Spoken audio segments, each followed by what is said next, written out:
Ini lokasi kedua yang kita pergi. Ada dua kilang atau gudang berasingan di premis yang sama. Di sebelah sana kalau perhatikan kilang besi. Kilang besi pun sama, dah buat semakan. Kebanyakan tadi saya tengok Bangladesh juga. Semua proper. Ada pas yang sah, sumber manusia pun ada. Kilang yang kedua ni kita pergi, kita perhatikan dalam 41 orang sekarang ni. Di belakang saya ni ada 41 orang. Majoritinya kita suspek lah, suspek melanggar syarat pas. Contohnya tadi di peladangan. Ada yang tu di bahagian construction. Alamat pula bukan alamat yang di sini.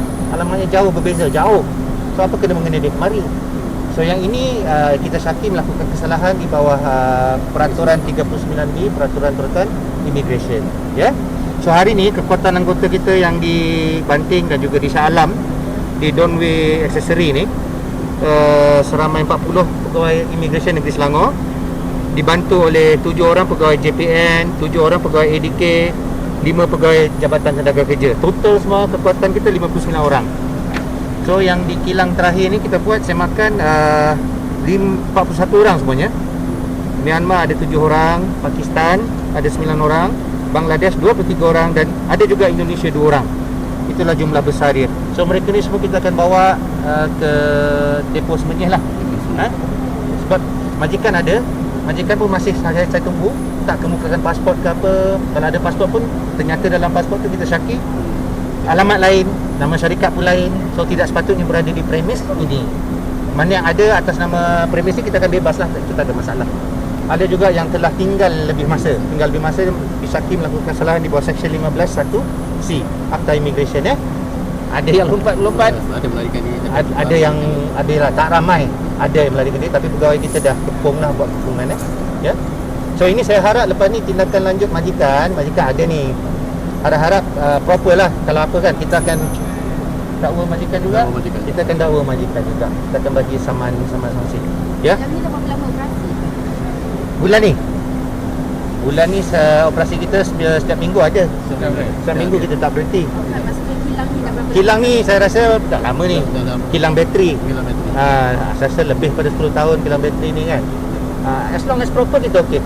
Yang mana tak ada ni saya tahu kesian diorang ni. Kesian ni satu hal. Diorang kata tak ada kerja. Diorang datang kemari sedangkan diorang ada pas yang sah di tempat lain. Adakah mereka masih bersama majikan asal? Itu pun satu persoalan juga. Ada pas yang sah tapi tak kerja dengan majikan asal. Penat bos engkau pergi mohon bayar levy, bayar pas kerja, dalam kerja dengan syarikat bateri pula. Adil macam tu? Tak adil bagi saya, kan? Salah. So patutlah immigration buat semakan. Okay, itu tugas kami. 55B lah, biasalah kita akan buat semakan lah tu, kan? Menggaji kerja kan. Asyik apa ni. Okay. Waktu dia kerja kat sini dah gaji tinggi ke? Dia kadang-kadang bukan gaji tinggi. Dia salah satunya dah lari pada majikan asal. Construction contohnya. Tadi saya tengok ada construction. Dia tak minat dengan construction tu, dia lari ke sini. Sini offer mungkin lebih baik macam awak cakap. Dan tak adalah panas sangat pun. Itu salah satulah, ya. Okey? Kalau pada para majikan ni, kalau ada nampak je pekerja dia hilang, lari dah, buatlah laporan pada immigration. Kerja saya ni atas nama syarikat saya ni. Buatlah laporan. Kita akan ambil tindakan lah. Dalam rekod kita tahu yang dia telah berbuat laporan yang sewajarnya. Okey? Kita akan buat ini di PKNS dulu, dokumentasi, dan kita akan tahan selanjutnya di depo immigration Semenyih. Okey semua, ya? Okey. Terima kasih. Selamat puasa.